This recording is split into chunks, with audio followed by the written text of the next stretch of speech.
ಇಲ್ಲಿ ನಿಲ್ಲದಕ್ಕೆ ಬಾಣ ಎಷ್ಟೇ ಬಿಟ್ಟರು ಸರಿ ಆ ನೋವನ್ನ ತಡೆಯುವ ಶಕ್ತಿ ಅಂತ ಶಕ್ತಿ ಕೊಟ್ಟ ನನ್ನ ಅಭಿಮಾನಿಗಳು.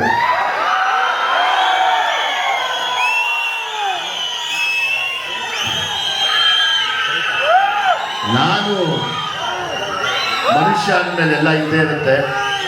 ನನ್ನ ಕಣ್ಣೀರು ಒರೆಸಿದಂಥ ಅಭಿಮಾನಿಗಳು. ಇಂಡಸ್ಟ್ರಿಯಲ್ಲಿ ದುನಿಯಾ ವಿಜಯ್ ಇದು ಎಲ್ಲ ಮುಗಿದೋಯ್ತು ಅಂದಾಗ ತೊಡೆ ತಟ್ಟಿದಂಥ ಅಭಿಮಾನಿಗಳು.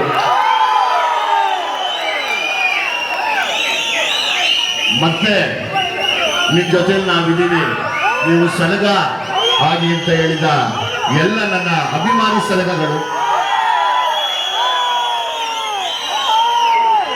ಸಾಕಾಗಲಿಲ್ಲ ಅಂದ್ರೆ ನಿಮ್ಮ ಜೊತೆ ಭೀಮ ಆಗ್ತೀನಿ ಅಂತ ಭೀಮಗಳು ಅಭಿಮಾನಿಗಳು ಈಗ ನನ್ನ ಕೈ ಹಿಡಿದು ಮತ್ತೆ ಲ್ಯಾಂಡ್ ಲಾರ್ಡ್ ಕಡೆಗೆ ನಡೆಸ್ಕೊಂಡು ಹೋಗ್ತಾ ಇದ್ದಾರೆ. ಎಲ್ಲ ಅಭಿಮಾನಿಗಳಿಗೂ ಅಭಿಮಾನಿ ಮನೆಯವರಿಗಮ್ಮ ಚೆನ್ನಾಗಿದ್ದೀನಮ್ಮ. ನಾನು ಶಿವರಾಜ್ ಕುಮಾರ್ 100 ಸಲ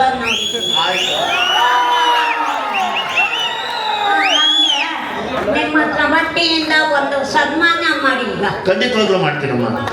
ಮಾಡೋಣ, ಧನ್ಯವಾದ. ಸೇರ್ಕೊಡಮ್ಮ, ಹಾರ ಕೊಡಮ್ಮ.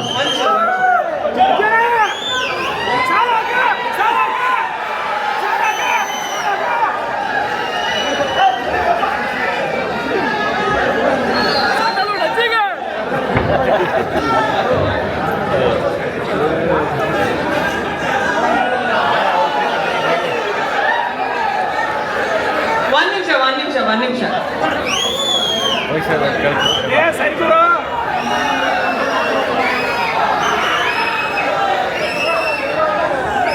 ಬೊಕ್ಕೆ ಕೊಡಿ ಸರ್.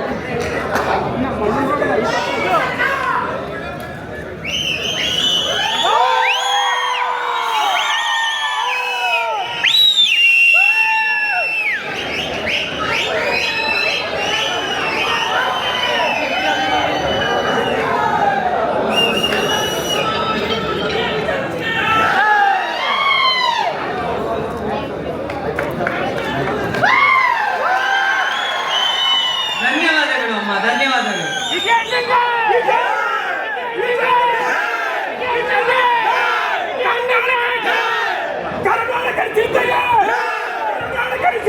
ಯಾರು ಗೊತ್ತು ಹೆಣ್ಣು ಶಕ್ತಿ ಯಾವ ರೂಪದಲ್ಲಿ ಯಾವಾಗ ಎಲ್ಲಿ ಬಂದು ಆಶೀರ್ವಾದ ಮಾಡ್ತಾರೆ.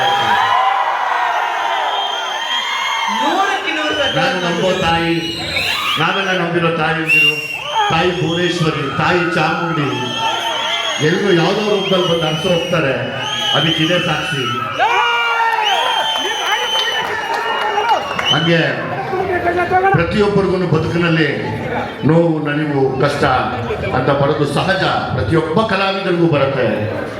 ಆ ಕಷ್ಟದ ದಿನಗಳಲ್ಲಿ ಕೈ ಹಿಡಿದಂಥ ಎಲ್ಲ ಕಲಾವಿದರ ಎಲ್ಲ ಅಭಿಮಾನಿಗಳಿಗೂ ನಾನು ಶಿರೋಣಿಯಾಗಿರ್ತೀನಿ. ಇವತ್ತು ನೀವುಗಳು ಇಲ್ದಿರ ನಾವಿಲ್ಲ,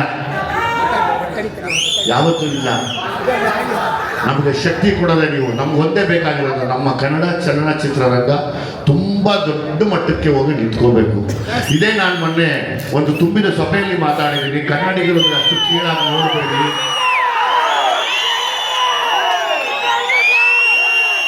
ಕಷ್ಟ ಎಲ್ರಿಗೂ ಬರುತ್ತೆ, ಬಟ್ ಕಷ್ಟ ಶಾಶ್ವತವಾಗಿರಲ್ಲ. ತಿರುಗು ಬಿದ್ದರೆ ಸರಿ ಇರಲ್ಲ ಕನ್ನಡಿಗರು ಅಂತ.